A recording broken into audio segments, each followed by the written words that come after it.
Good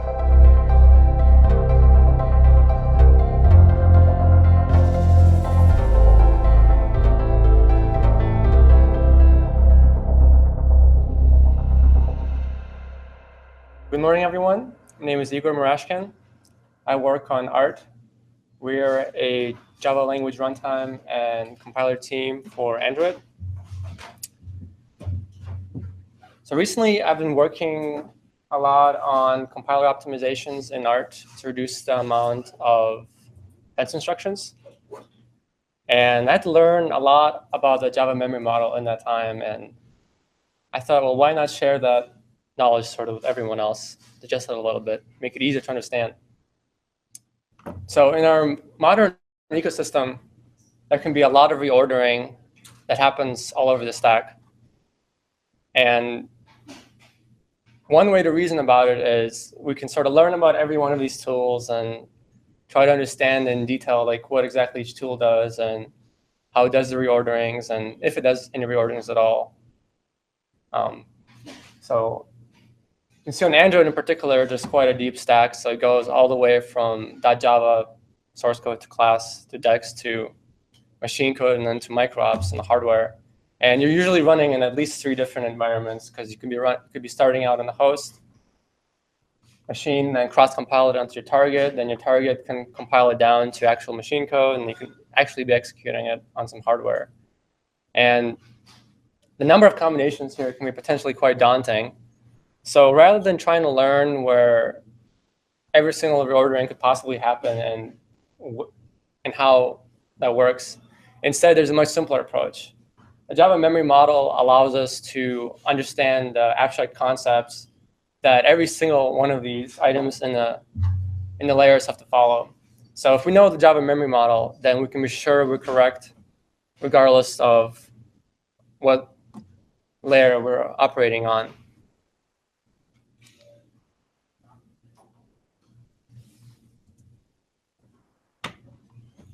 So today I'll be talking about a few fundamentals, concepts of the memory models, kind of in general, and then go into the detail of the Java semantics and how they apply to those concepts, and then give a couple of optimization examples. So there's also going to be a Q&A at the end. So if you're not in this room, you can always just use this Dory link, and we can go over that at the end. All right, so the first thing to talk about is a memory model that lacks order.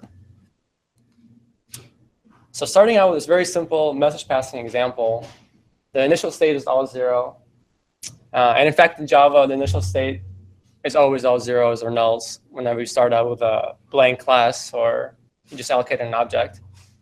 So if you have these 2 threads and then you do the reads and the writes in opposite order, is it possible that thread 2 reads the B value of 2 and A value of 0? And it's a question for the audience, if anybody wants to tackle it. Yes, OK, right. So the answer is yes. And that's a little bit counterintuitive, since you would think that by reading them in opposite order, you're essentially ensuring that if you latch B is 2, then A is 1. See. So to explain that, let's define a couple of terms first. So an action is a term I'm going to be using throughout these slides. It means it's a small unit of work that can be done atomically. And if you start out with source code, you have these large expressions.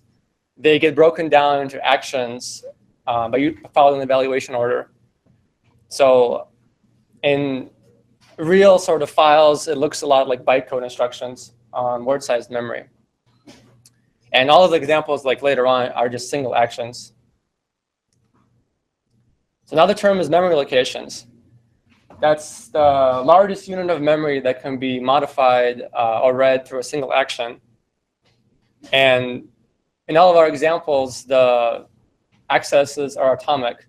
So what that means is if it's not atomic, then you could actually end up observing a partial write from another thread. So for example, word tearing, where you see 32-bit half of a 64-bit value. So in the Java language specification, most of the primitives are guaranteed to be always atomic for memory access, except for long and double. Now, on the other hand, if you're using like code that's compiled for ARM64, it's always going to be atomic no matter what for these primitives. If you're using an ARM32, it's going to be likely atomic, like 99% of the time. On all the pixels and all the Nexus devices, it will be always atomic. However, like in reality, it's an optional specification in ARMv7 to make them atomic, so you could get in trouble if you want your code to work correctly on other devices out there. And of course, references and volatiles are always atomic, and so you don't have to worry about that. And when I say atomic, for those of you with C++ background, think more like relaxed atomic. Let's see. All right, so order. What about order? So if you have a bunch of source code and there's an evaluation order for that, that order is called the program order. So you can reorder those actions arbitrarily, provided that same thread does not observe that reordering. So we write this as PO with the arrow. And in this example, if you like write to A twice and then read it in between each time, you could easily reorder that, or you end up writing the store to the A ends up being the earlier one rather than the later one. But as you can see, it's unobservable by that thread because no matter what, it still reads the same values in either case. And of course, in this example, we're assuming that A might be overridden at some later point in time, or maybe it's never accessed at some point in time. So having defined sort of those basic concepts, we can now talk about what happens across multiple threads. So the most important thing to understand is that unless there's some kind of ordering in between these threads, the inter-thread ordering, any action on any given thread will look like it's executed concurrently from another thread. So we write that down as A or B, essentially. And in this example, there can be two ways that reorderings can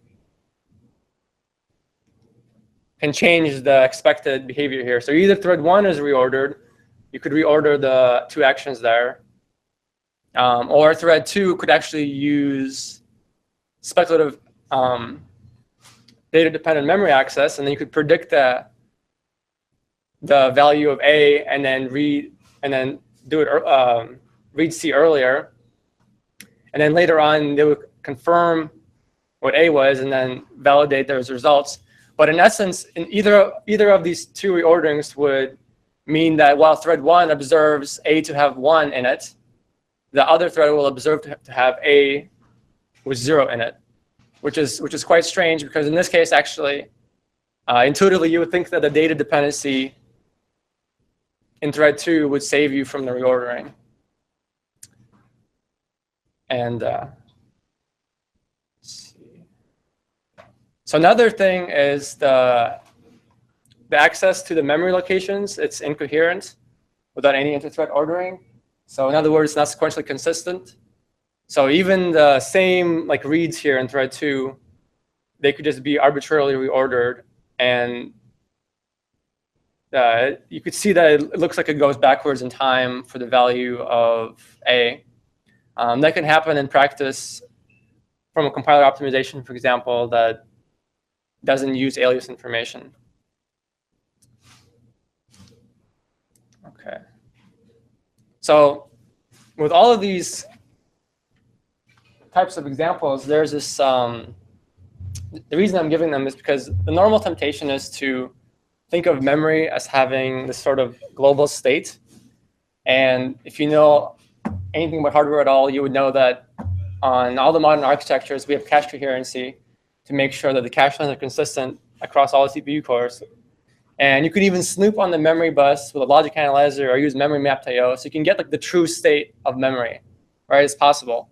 But the fact of that matter doesn't really apply to the Java memory model, because only the code that's being executed on those threads that it itself observes is what matters. And the hardware itself can have store buffers or speculative memory accesses to appear out of order. So in this example of independent reads and independent writes, the most complicated example with 4 threads, I promise. The initial state is all zeros. And then you have these 2 threads which write to A and B respectively. And then the thread 3 and then thread 4 reads them in reverse. So the question is, assuming that actions in thread 3 and thread 4 are somehow not reordered, so the magical arrow there just means they're not reordered, is it possible to see the inconsistent state of the one that's down there? This one. Anyone? Yes. Yes, right. So assuming if you try to think of it as global memory, it would seem like it's not possible because you either go down like this left side or this right side. But that's not really the truth. And sort of here's why. If in this example, if you execute each 2 threads on the same CPU, then it could appear, the stores could appear to arrive in different order. So in this particular example, the load could be forwarded from the store buffer from one thread to the other. And meanwhile, the other store would have to go all the way to memory. And so you would get this weird inconsistent behavior that is completely unexpected. And again, the important point here is that each thread observes this memory independently. And by the way, this is actually only happens on some architectures. So for example, like Power and ARMv7, this could happen. But on x86 or ARMv8, like this cannot happen. So depending on which like machine you're running on, it might look like you're getting different behavior. All right, so how do we like start solving some of these like ordering problems? The first relation to understand has happened before. And before we can define that, we have to talk about synchronize with. So we have this inter-thread ordering between 2 actions. And one of them, the one action that's the source is called the release. And the other action that's the destination is called an acquire. So in this case, in this example, like the B is the release, and the read of it is the acquire. And the other catch is that the action that's the acquire has to actually execute subsequently after the release action in order to like latch on and observe the synchronization effects. So in this example, like this action happens prior to this one, but this action executes subsequently, so you guess it. And in Java, there's sort of these synchronization actions are defined. The reads are always the acquires, and the writes are always the releases, if they're specified as volatile or monitor or thread. Let's see. All right, so knowing that, we can define synchronize with. It's essentially, you take the program order, you take the synchronize with order, and then everything that's sort of happens in program order, executes in program order prior to the release will appear to happen before everything that executes after the acquire on the other thread. And in essence, the really easy way to think about it is you just simply follow the arrows, right? So if you can follow the arrows to this other thread, just like that, then you have this inter-thread ordering. And if you can't follow the arrows well, then it's unordered with respect to each other. And we write this with a HB arrow in subsequent examples. There's also this nice sort of green trapezoid here. And this means that if it's angled upwards, the instructions cannot pass the release, and if they're above the release. And if they're angled downwards, instructions cannot pass the acquire if they're below the acquire. So this is a one-way sort of barrier. If you're on the other side of it, you can still execute. If you're the C equals 3, this could still get moved up to before the B equals 2. And then if you're over here, the CMP1 equals B could get moved down to be after the TMP2 equals B. So it's a one-way blocker. Let's see. All right, so now to restore the ordering from the initial example, all we have to do is add the volatile keyword. And this adds a synchronizes with relation between the write and the read. And so transitively, we get this happens before on the other one. And so now it's impossible to get this weird state. Okay. But what if it's unpaired? What if only one of these is a release and the other one is not an acquire? And this example, by the way, is var handles, but don't worry about that. The set release is basically the same thing as a C++ release. And the gets is just like a regular memory access. That's program order. So does anyone have any ideas here? I guess it's undefined. Undefined. It's not undefined, but I guess you're saying it's possible, or? Right, no, you might not get what you want. Okay. Yes. Yes. So it is possible. And the explanation here is quite simple. Because there's no acquire on the read, there's no synchronize with, and there's no happens before. So you need those inter-thread orderings. So another way to look at it is that if each thread observes its own memory, then thread 1 can only see the memory going to 1, 2, but thread 2 can see the memory going to this weird state that's 0, 2. So this is the order you could observe the changes in here. So that's if you don't want to think about it through the inter-thread orderings, you can think about it as each thread observing its memory independently.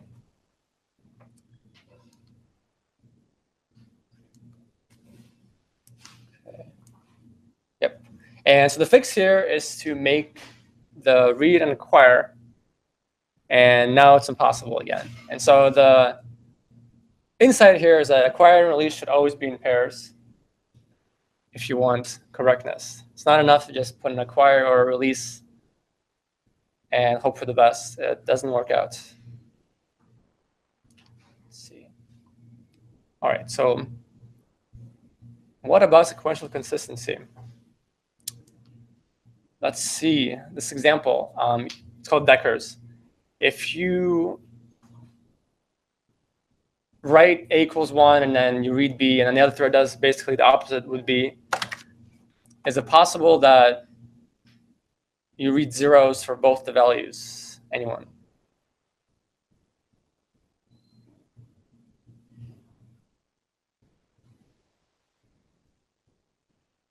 Sounds like we're getting some nods in the audience. Yes, it is possible. And that's, of course, because you can reorder either of those two actions. They're simply in program order. There's nothing special going on there. Well, what if we use what we learned earlier and use these acquire and releases? Does that help? Some people are saying yes. Do we have a consensus on yes? Does anybody disagree? Does anybody want to say no? No in the room? Nobody wants to say no. Okay. Can there be a deadlock? Can there be a deadlock? There is no deadlock here because there's no locks. Yeah. So the answer is actually yes. Surprisingly enough, the reordering is possible, and you could actually even tell that from the trapezoids, right? Because they're only angling in one direction, you can reorder them with respect to each other.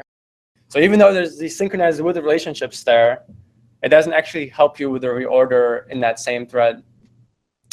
And this is a kind of a problem because you want to prevent this sometimes. So there's this concept of sequential consistency. And it also happens that pretty much all of the synchronizing actions in the Java language are sequentially consistent. And so what this means is that there's a total order for all of the sequentially consistent actions here. And a total order means that if you have like all of the possible interleavings of only the synchronizing actions that are sequentially consistent, then it has to look like those interleavings are totally ordered. So in this example, these are the 3 possible interleavings, and the order of execution has to be one of those. So in other words, all the sequentially consistent actions, they cannot appear to execute concurrently. And as for which actual interleaving happens, it doesn't matter. You could always pick 1, or always pick 2, or always pick 3.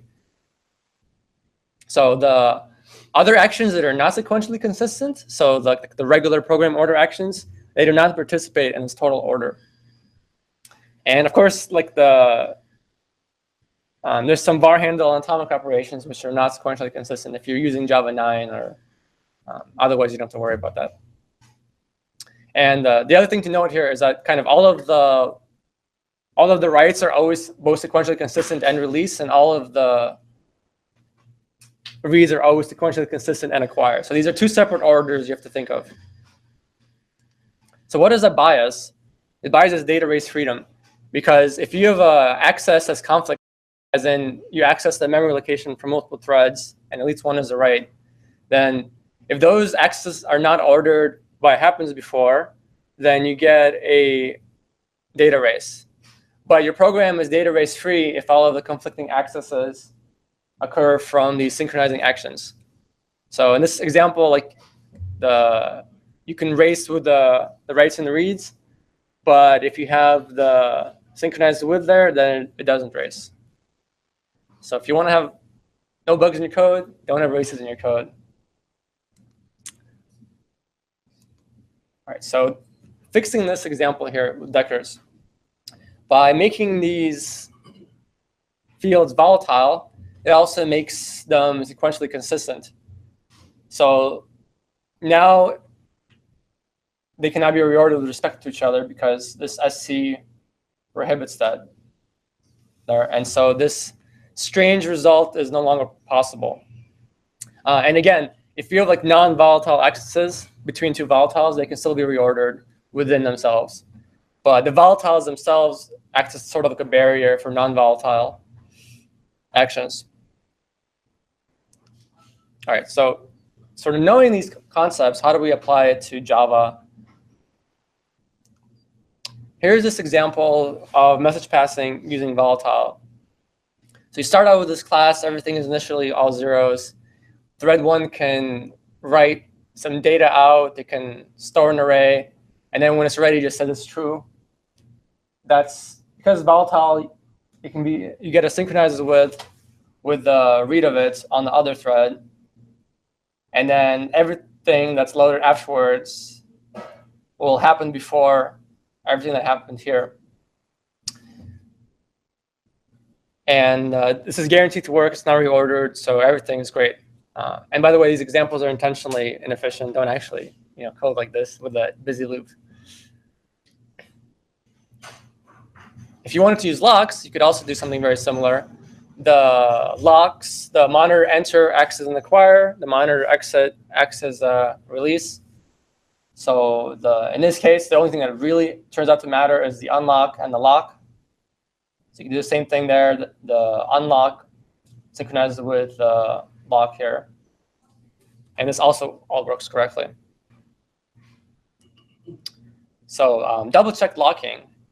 So if you guys saw my lightning talk that I gave on Java Singletons recently, I had performance benchmarks of this and other ways of doing singletons. So now we can actually explain it with a synchronize with. If you start out with all of the values of zeros, there turns out to be a lot of problems here. Like the first problem is that when you write the singleton, there's actually no synchronize with in any of the reads here. So all of these reads are missing the synchronize with, right? And then on the reader thread, you're also missing the synchronize with from the unlock. You're missing the synchronize with. You're missing the happens before on the read of the data. And so you get a data race when you read the I field and also when you read the data field. And so there's no inter-thread ordering whatsoever. It just doesn't work. So the way to fix this is to make the field I volatile. And then all of a sudden you get this nice synchronized with between the right of I. And you'll notice the lock itself doesn't even matter that much for this case. It's making it volatile. It does most of the job. So this will synchronize with the read of I, and then therefore the write of the data will happen before the read of the data. And so data. You recommend doing this? Yes, actually. You do? Yes. What is the game? Well, you should look at my slides for the Java Go Java-Singletons-Lightning talk. It has all the performance data there. Right. Let's see. All right, so I talked about acquired and release, but I also want to talk about final fields. And it turns out they also have their own set of rules that are subtly different from acquired release. And perhaps most surprisingly, they give you inter-thread ordering and allow you to write concurrent code without writing explicit synchronization. So in this example, let's say we want to message pass this vec class across. So you write out the vec, you put it into global, you don't access v afterwards. Can the other thread that's reading out the vector see any partially initialized values? Yes, yes. Hopefully this much should be obvious from the previous slides. There's absolutely zero sort of inter-thread ordering here. But it turns out if we make these two fields final, then all of a sudden, if it prints anything at all, it will always print the values that were written by thread 1. That being said, it's quite hard to be correct if this data that's being shared is immutable. So maybe don't do that. Before I can define the semantics of finals, I have to talk about a couple of more basic concepts. This first one is called occurs before. It can be considered the least specific inter-thread ordering. And it simply means that if it just so happens that an action, such as this one, appears to execute before another action that would observe that read, then you can say that in this case, the write would occur before the read. And it's completely different than happens before. It doesn't compose with program order, so forget about that. And all of the other actions in this example, they're completely unordered. They're concurrent with each other. And it doesn't compose with synchronize with. So it's a separate relation. So the other thing is consume ordering.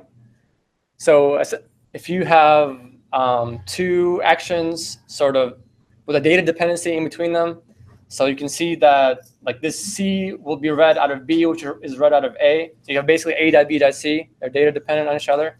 Then we can give that a consume order. And what happens is that if the writer thread could somehow make sure that the writes were well ordered with respect to each other, then in that case, the consume ordering will give us this transitive occurs before relationship. So anything that is sort of reachable to this memory location here will appear to be up to date with ordered reads. And in hardware terms, it's essentially preventing load reordering on the read. Right? Let's see. Okay, so What's that about the non-final fields? well, that'll make sense in 2 more slides from now. Okay. Yeah. So freeze ordering. Okay, when you want to freeze a memory location, what it basically does is it forces all of the writes that are freeze ordered. All of the writes to the memory location become freeze ordered, and that gives it a transitive occurs before relation. So if you follow sort of the arrows here, then the freeze of these like writes to Z will be freeze ordered with these reads of Z. And what you get is like this is occurring before this. So if you follow the arrows, and you can see that the sort of the freeze order and the occurs before and the consume order, they all kind of come together. Ordering here is essentially preventing the store reordering in that thread for any sort of accesses that are affected by the freeze. Let's see. Okay, so putting those together, we can now define final field semantics. So if you freeze all of the final fields at the end of the invoked constructor, then what happens is that all of the writes that are reachable from that frozen field will be observed by all the reads that emanate from those memory locations on the other thread. So you essentially get this recursive, all the writes on the field are ordered on the writer thread, and all of the reads that are coming from that field recursively are ordered on the reader thread. And we call this inter-thread ordering the frozen with ordering. So it's kind of like synchronize, instead of synchronize with, it's called frozen with.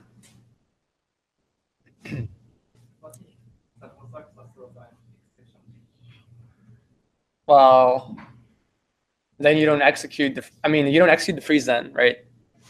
So the freeze always happens at the end of the invoke constructor. So if you have a throw prior to the freeze, then obviously the freeze does not get executed. Yeah. But if you have like several nested constructors, then the previous constructor could still freeze it. That's the trick here. All right. Yeah, I have a question. Yes. So does that mean in your double check locking example that if the object that you're creating is has only final fields, that you don't need to make the object volatile, reference volatile? Sort of. And I actually have an example for that, Okay. which might answer your question. Okay. So this example, now that we sort of understand freeze ordering and frozen with and occurs before, it should be possible to explain this. So all of the writes on the thread are freeze ordered with respect to the freeze, and then the freeze itself is frozen with to all of the reads of that data, and all of the data-dependent accesses are consume ordered.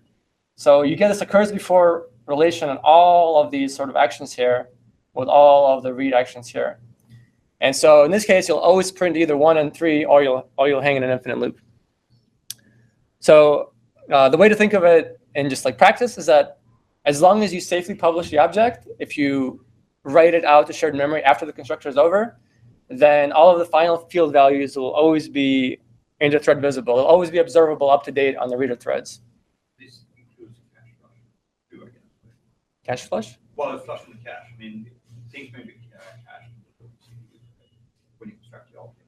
Come to the end, you will flush the cache to get it out to shared memory. Cache flush. It's going to be in cache line, so that it will see It's, well, the caches have nothing to do with this. Are you asking how it happens in hardware? Well, no, yeah, exactly. Okay, so the reader side uses the store barrier. It's using DMB, ISH, and ARM, and that prevents all the stores from being reordered. So this here is called like the publish. So this is what allows the other thread to potentially see it. And then on the reader side, you don't need to do anything special in ARM because all of the data-dependent accesses on ARM v7 are non-reorderable. Okay. So we just make sure to generate code that is using data-dependent accesses. So there's no like sort of. But the barrier instruction itself would probably flash out if it's in cache. But it flushes the store buffers, I think. It doesn't flush the cache. All right. So what if you try to be like clever and mix finals and non-finals? What happens then? Well, you get this freeze ordering on the final field, so that's great. But the non-final fields are missing any kind of orderings here, as you can see. So there's no occurs before the read of the non-final and the write of the non-final. So even though you'll always observe the final field to be correctly up to date, you could still observe the non-final field to be not up to date. So any memory that's reachable from the non-final fields, in fact, you could even have the same memory location both in the final field and in the non-final field. If you access it through the non-final field, you don't get any of the guarantees. So you don't get consume ordering. So try not to mix and match because then things will get really hairy. All right, so the singleton example, okay, I guess it doesn't even need to use double check locking here. You just simply use the regular field here, the static global here. So the thread 1 can end up creating it and then publishing it. And then thread 2, if you print it, it will work. You will get the up-to-date values there. So the general case is that like this lazy get, the way you construct the singleton has to be idempotent, because what could end up happening is you create multiple instances of the singleton of this or of this lazy value, but you won't know which one you actually got. But as long as you don't care about object identity, which is very rarely the case, referential identity rather, then this is good to go. Because like, there's no actual races here. Like if it actually does initialize it successfully, then everything still works. So for these types of immutable values, where if you make a copy of an immutable value, it's still the same value, it doesn't actually matter if there's a copy. And 99.99% of the time, only one of these will get created anyway. So this turns out to be a way to safely have sharing between different threads without actually having any explicit synchronization. All that has to be done here is making this final, and then making sure it's immutable. That's it. So like very easy. Let's see. All right. So what about some examples of optimizations? Where can things get hairy? Okay, so I kept saying a couple times how you don't always have loops that could terminate. This is one example with a very simple, you could just write to A in this thread 1 forever, right? So clearly it'll be 2 eventually, right? One would think. In thread 2, if you first write to A, then you just keep looping forever until it's printing 2. Like one would think it eventually prints done. But because there's no synchronizes with here between the write and the read, the thread 2 can say, well, look, this is not observable from other threads. So I saw that 1 was written up here earlier, so it must always be 1 forever and ever. So I can just read it out once. Don't bother reading it out again. Just loop forever. The print down will never happen. And because this is Java, infinite loops are well-defined behavior, so it's not gonna, you're not gonna get some like clever, like it prints done anyway type of optimization. You'll just get stuck. And it's gonna happen quite easily with the loop invariant code motion, which is like a sort of very standard optimization. Let's see. All right, so what if you try to also share this immutable list without a final? So what can happen here? So as I said earlier, like if you actually do read it out, then everything is good. It prints out the right values. But and there's even a race to this array, which is actually benign. It's fine. But the problem here is that since frozen with is weaker than happens before, this thread doesn't actually need to ensure that this read always happens. So you don't get that sort of eventual guarantee, because this read itself is just program ordered, right? It's not, there's no special ordering to it.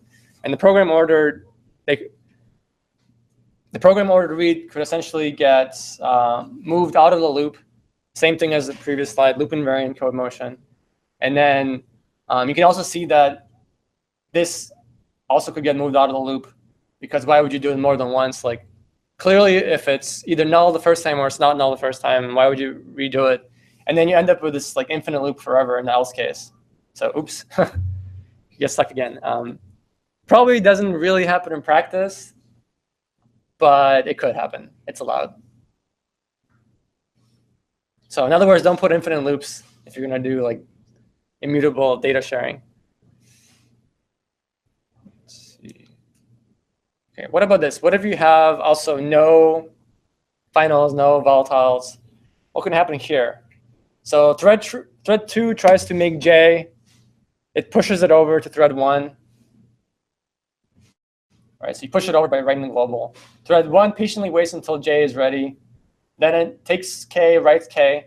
But as it's writing K, it also updates J, and then pushes it back.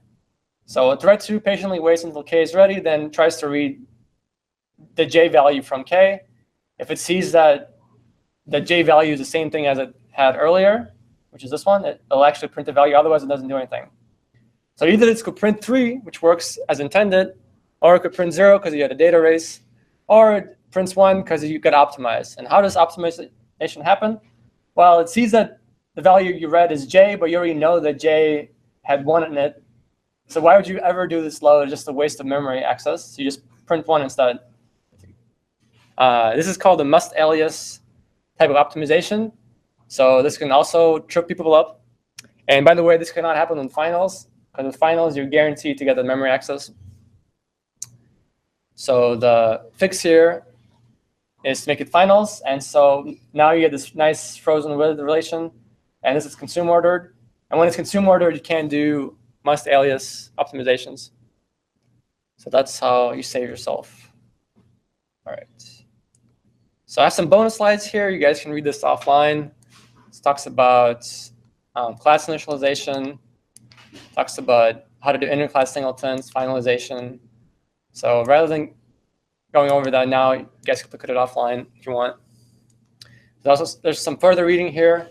So if you want to know sort of more about this, hopefully now the language is less mystical. Now, that being said, all of these documents tend to use completely different terms for the same exact concept. So they might not always call it happens before. They might always call it synchronize with. And one thing to note here, the consume ordering, that's a C++ term. It does not really exist in Java, but I repurposed it to make it easier to understand. The other final field orderings, the occurs before and the frozen with, it's also terms I made up for this talk.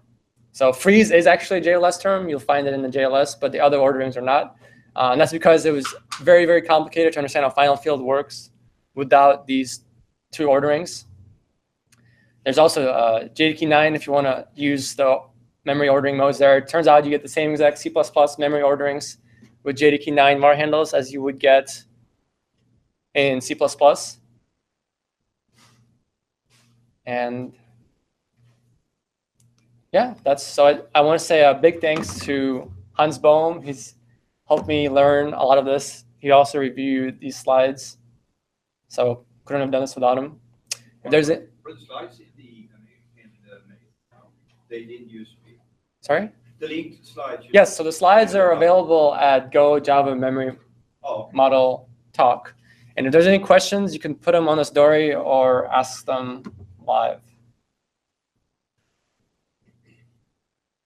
All right, so anyone?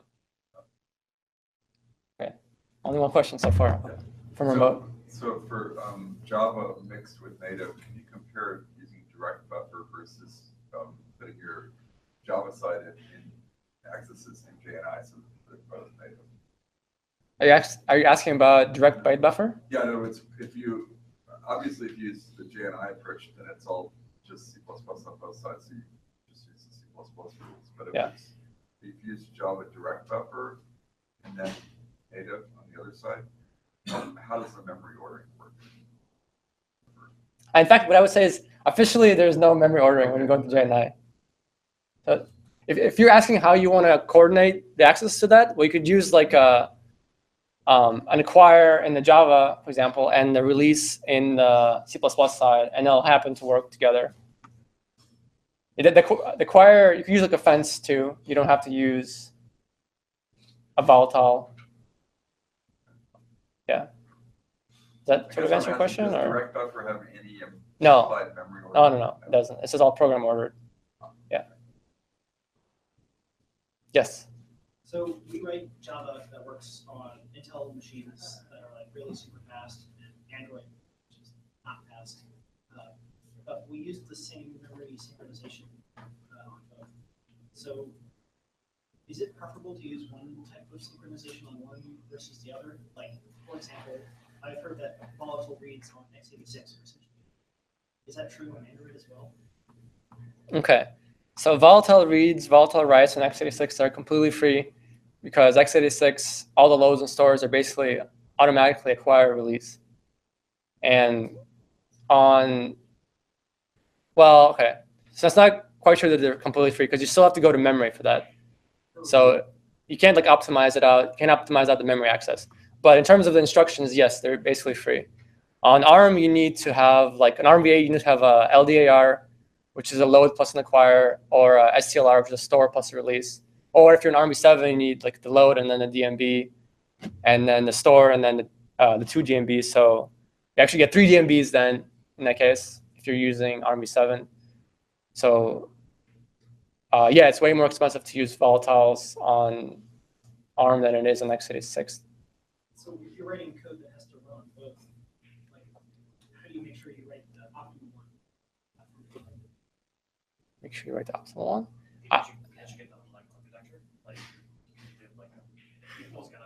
I mean, you Do you need architecture-specific versions of your code? You don't really need that. The general rule of thumb is that you want to avoid too many atomic actions. That's a bad term to use. Too many lock-free operations repeatedly, because if you're doing too many of those, then all of the sort of the retry attempts, all the contention, and all of the reordering inhibitors will sort of add up, and they'll cost you a lot. So the rule of thumb is actually that I even had, for example, in my other talk, is to try to use locks whenever possible, because the locks, they'll very rarely contend with each other. And so they'll give you the very fast speeds that are only a couple of nanoseconds like slower than just regular volatiles. And the locks are also just acquiring releases, so they don't have the actually the unlock operation, for example, is simply release store on most locks, because you don't need to do a compare and swap on the unlock. You only need to do the compare and swap on the lock. So that with locks, are you talking about just synchronized blocks in Java, or are you talking any kind of like locks, so including synchronized in Java? Yeah. compared to using volatiles? Yeah. So yes, I guess you could, but x86 is basically a superset in terms of the memory model of ARM, right? So you could just write the code as if it was for ARM, and then it'll work just as well on the x86. If that sort of answers your question, yeah. All right, any more questions in the room, or? All right, well, thank you all very much for coming.